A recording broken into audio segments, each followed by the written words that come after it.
Hi, I'm Jim with Pour the Juice, and in today's video, I wanted to talk about rum finished whiskeys.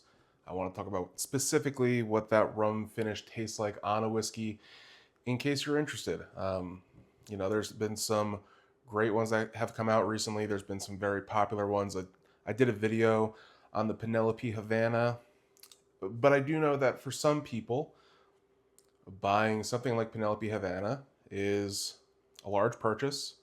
It's a lot of money, and if you've never had a rum finished whiskey before, you may not like that. Maybe you've never had rum before.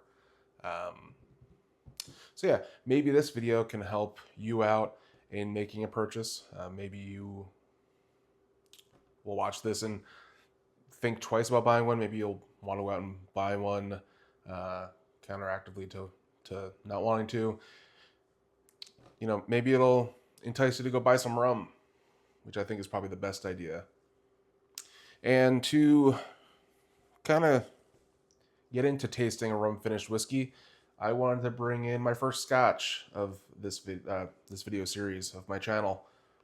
I talk a lot about scotch and how I used to be a big scotch fan when I was younger, and how I still drink scotch a little bit today, but now how I drink way more American bourbon than anything else. Still do love scotch. So for today's video, we'll be drinking the Balvenie 14 Caribbean Cask, which, as it sounds, is a 14-year single malt scotch finished in rum casks. And I really enjoy this bottle. Let me get this out of the way and pour a little bit.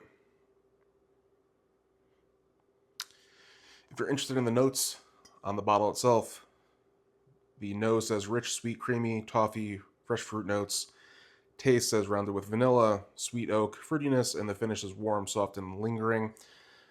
That doesn't really give too much towards what a rum finish is. And maybe I should also start this out by saying I enjoy rum, but I'm not a rum enthusiast. The very best rum that I own is actually a barrel blended rum. It was one of their specialty barrel rum blends, and it's fantastic. It's high proof, around 130 proof, and it's great. Now, this is a single malt scotch. Most single malt scotches are around 80 proof, and this is 86 proof. So it's not going to be like that rum blend that I have at all. But what I do think this will give is more of a normal rum experience on the back end. Um, a regular rum, and rums can vary depending on where they're from, what they have added to them. Some rums have a lot of sugar, and some rums have a little bit less. Some rums can get a little funky, and depending on what type of rum barrel it's finished in, that can sway one way or the other. But I do think some categorical similarities between those rums can be sugarcane, as opposed to corn in bourbon or malt in scotch. Sugarcane is kind of the steady flavor note in rum to me. And then there's also tropical fruit in there too, a lot of the time. Molasses in a lot of rums. But I want to get to nosing this and see what we find. Balvenie is a fantastic scotch on its own, so a 14-year Balvenie alone would be great. Finished in rum casks, even more fantastic in my opinion. I love a rum finish. And so yeah, on a normal scotch you may get some light fruit notes, and then of course there's the malt.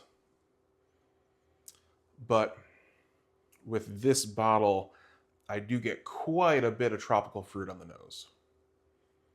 Bright tropical fruit. Toffee was actually a note that was on the nose here, and I get that quite a bit. And that could be from the scotch. But what I would say is that toffee note is mixing with a banana, a pineapple note, on the nose that's really fantastic. I haven't had this in probably a year and a half, and I'm very impressed so far. Coming back to it.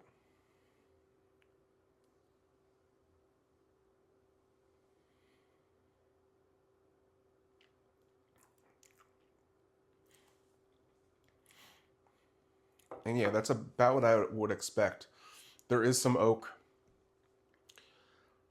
but the whiskey itself is aided by a rum finish, as opposed to this being super rummy. And a lot of that's because of the proof. I think if you get to try any high proof bourbons that have been finished in rum, to me at least, they're a little bit more strong in their rum finish. That has a lot to do with time as well, but this is kind of masterfully done, where you just get the nose, rum on the nose, and then at the end you get a little bit of the rum. And I realize this is kind of turning into a review for this bottle, and I don't really want it to be that.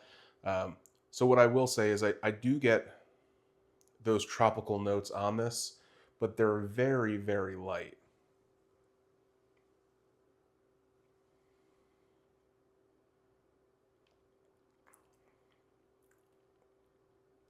And I do get the sugar cane too, but also that's extremely light. This whiskey is you know, it's light as well. I mean, it's an 86 proof whiskey, and if you're used to more cask strength whiskeys like I am and like I enjoy, this itself can be pretty light and a little bit, you know, nuanced. But that's what I love about Scotch. It's really, you really need to take some time with it to get the most out of what you're drinking. But in this aspect, in this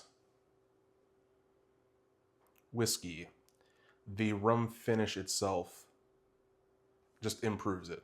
Is kind of what I want to get to as my you know, biggest statement on what a rum finish tastes like. The tropical notes on the nose add to the Scotch.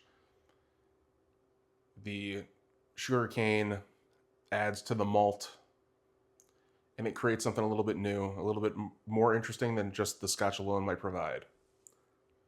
And I think that's the goal of any finish. The goal, you know, any finish should really enhance the whiskey that you're drinking, not take it over, and not be able to be tasted.